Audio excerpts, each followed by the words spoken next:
नमस्कार। आसतु आज कल्पना किचन ले बनैबा गोटे सागर आइटमटे। ये सागटा को आप देखिए जानीपे यहाँ कि साग। ये साग को आम कही था बथुआ साग बोली। आम आड़े यहाँ बथुआ साग कही था। आपण आड़े कौन कहती मत जनइबे। तो ये सागरे भरपूर मात्रा आयरन थाए। तो ये साग खाइबा बहुत जरूरी। जमीती पालंग साग सेमती ये बथुआ साग आम देहपाई बहुत भल। तेबे ये सागर गोटे सुंदर रेसिपीटे मुझे नहीं आसी। देखो ये साग को प्रथम एमती भाव ता डेम्फरू पत्र गुड़िक अलग करे ताकू धोई धाइकी एमती रखिए।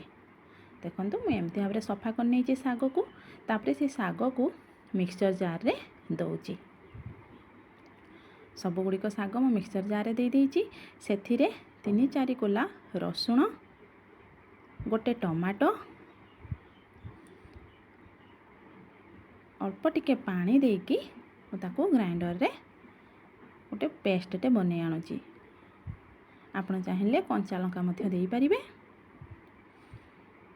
देखंतु एठी मोर पेस्ट प्रस्तुत हो जाइची। एमती भावरे पेस्टटा को बनै आनिबे। बेसी पतला करिवेनी, अल्प टिके पानी देकी ताको पेसी आनिबा। तो मु एठी सागरे पकेबा पई परिबा नेइची आलू, सजना नाड़ी आउ बैगण। मु एमती भावरे बैगण आउ आलू को काटी नेइची।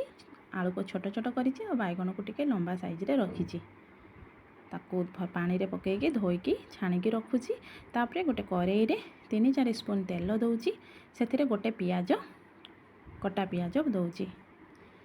तापरे सेथिरे ए जो आलू, बैगण आउ सजना नाड़ी की पकेकी लूण, हलदी, धनिया गुंड देकी भाजी नउची। सबु मसला को ड्राई मसला को पकेकी आमे टिके भाजी नबा। साग पाई जेतिकी आवश्यक लंका गुंड, धनिया गुंड, हलदी आउ लूण आमे सेतिकी दबा। लूण बेसी दबानी कहीं सागटा बहुत सुंदर सागटे। बेसी लूण पड़ी गले जमा भी साग तरकारी भल लगे। तेणु आमे देखिकी अल्प टिके लूण दबा। जेतिकी आवश्यक सेतिकी लूण दबा आ टिके कषि नबा। तापरे आमे ताको ढाकणा लगेकी सिम करिकी गैस को रखिदबा। 5-10 मिनिट ढांकी दबा। सेटा भल भाबरे सिझी जिवो।